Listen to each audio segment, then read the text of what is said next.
The dust of the auction yard rose like smoke from a dying fire, curling around boots and wagon wheels, settling on faces that leaned in to watch the cruelty of the day.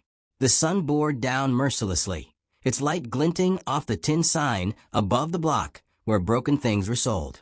She stood there, Evelyn Rose, her body trembling beneath a thin, torn dress.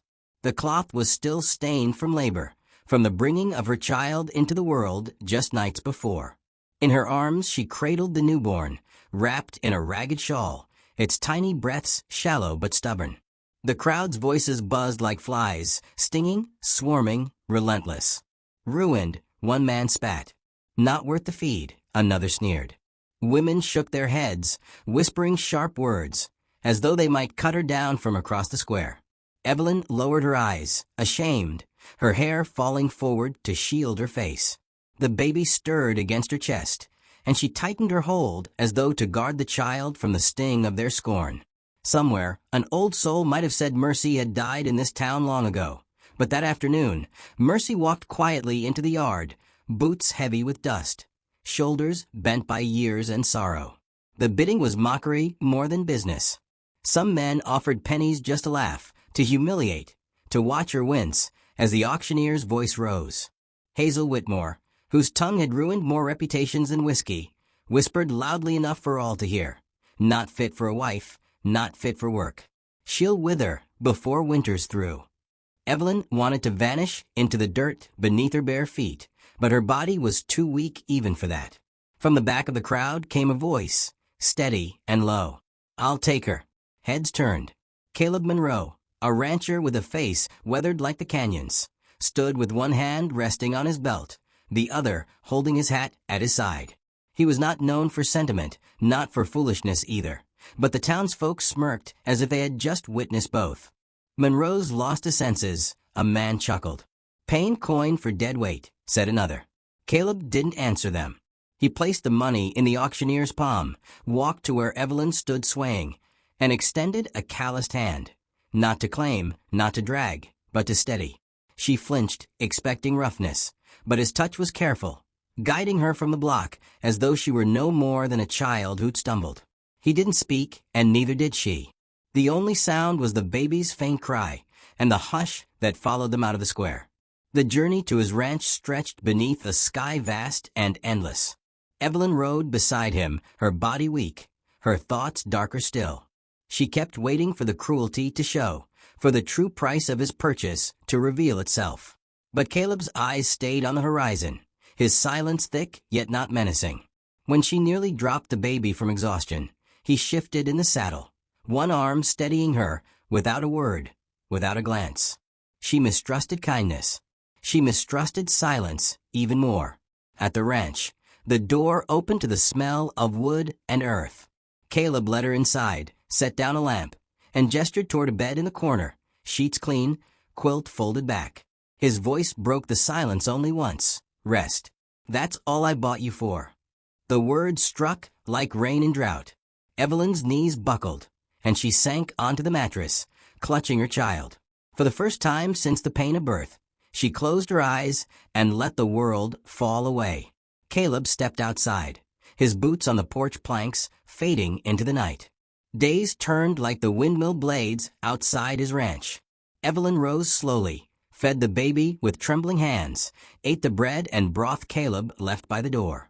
Each night he returned from a range, setting milk or firewood inside without asking anything in return. She waited for demands, for anger, but none came. Suspicion clung to her like her own shadow. In town, the gossip grew sharper. Hazel Whitmore wagged her tongue at the mercantile. He's keeping her like charity. She'll drag him down into ruin. The words traveled, carried by wind and whiskey, until even Evelyn overheard them when she crept into town for flour. Her cheeks burned, shame pressing down like stones, but when she returned, she found fresh water drawn for her on the porch. She stared at it, then at Caleb working the fence, and could not reconcile the man with the words spoken about him. One evening, thunderheads rolled over the horizon, the kind that split the sky with light and made the earth tremble. Evelyn sat on the porch, baby May against her breast, watching Caleb mend tack by lantern glow. Lightning lit his face, the deep lines carved by sun and loss, the patience in his movements. Fear trembled inside her, memories of being abandoned, of being sold. But the storm's roar pressed her toward him. She stepped inside the barn where he worked, clutching the baby. He looked up, not startled, not questioning, only offering a quiet nod. No words passed, but in that silence, she felt steadier. The town did not soften. Marshall Tate, who had watched the auction with arms crossed, warned Caleb one afternoon outside the saloon. "You can't save everyone, Monroe. She'll cost you." Caleb's reply was as spare as always. "Ain't yours to reckon." Evelyn heard of it later, guilt gnawing her insides. That night, she whispered to May, "We'll leave soon, before we ruin him." But Caleb's voice came from the doorway, rough but gentle.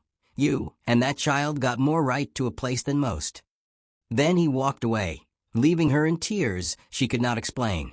Strength returned slowly, like dawn creeping across prairie grass. Evelyn began sweeping the porch, tending chickens, taking steps that made the place feel less like refuge and more like home. Caleb never remarked on it, but she saw the corners of his mouth soften when he passed her working. In town, whispers still cut, but Evelyn began to lift her chin when eyes met hers. She was no longer only the woman sold with shame clinging to her. She was someone rising again. But mercy in the West was always tested. One night, Hazel's gossip boiled over into something crueler. A handful of ranch hands, drunk and loud, rode to Caleb's place, shouting, jeering, demanding he turn her out. "She ain't fit to share a man's roof," one hollered, spittle shining in the lantern light. Caleb stepped onto the porch, his frame broad but unarmed. His voice was steady as stone. "She's under my roof. That's all you need to know." The men snarled, restless, hands near their pistols, but Caleb didn't flinch. The air thickened with tension, lightning still lingering in the clouds. Inside, Evelyn's heart pounded. She could have hidden. She could have stayed behind the door. But something in her refused. With baby May cradled in her arms, she stepped onto the porch beside Caleb. Her shoulders squared though her knees trembled. The lantern light caught the stain still faint on her dress, the exhaustion in her face, but also the fierce defiance in her eyes. The men faltered. The image of her, fragile yet unbroken, stilled their mockery. They shifted uneasily, muttering. Thunder cracked above, and Marshall Tate's voice cut through the night as he rode up. "That's enough." He eyed Caleb, then Evelyn, something softer flickering in his gaze before he turned the men away. They left grumbling, their cruelty shrunk to silence by her courage and Caleb's steadiness. When the dust settled, Caleb looked at her, not with pity, but with respect. She looked back, not with fear, but with something new, fragile as a seed pushing through dirt. They stood together as the storm broke overhead, rain washing the dust from the porch, washing the shame from her soul. And so, the tale turned. In the days that followed, Evelyn carried herself differently. The town still whispered, but their words no longer pierced. She had stood on the porch with her child and faced him down. She had found dignity, not because a man bought her, but because he gave her a place to rest until she could rise. Caleb never spoke of love, never claimed her, but in the quiet spaces between them, something like it took root, unspoken, patient, steady as the land itself. I remember it all as if the dust is still in my throat, the sound of the baby's cry still carried on the wind. In a world that tried to strip her of worth, she found it again not through force, not through fire, but through mercy offered by calloused hands that asked nothing in return.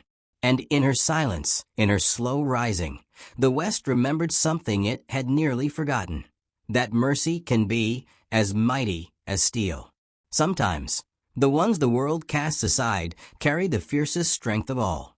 And sometimes, the greatest gift one soul can give another is simply a place to rest, a quiet corner where dignity can return like spring after a hard winter. Remember this, as you walk your own roads. There are storms enough in life without us becoming storms to each other. Be the bed, be the rest, be the mercy. For in giving that, you may save more than one soul. You may save your own.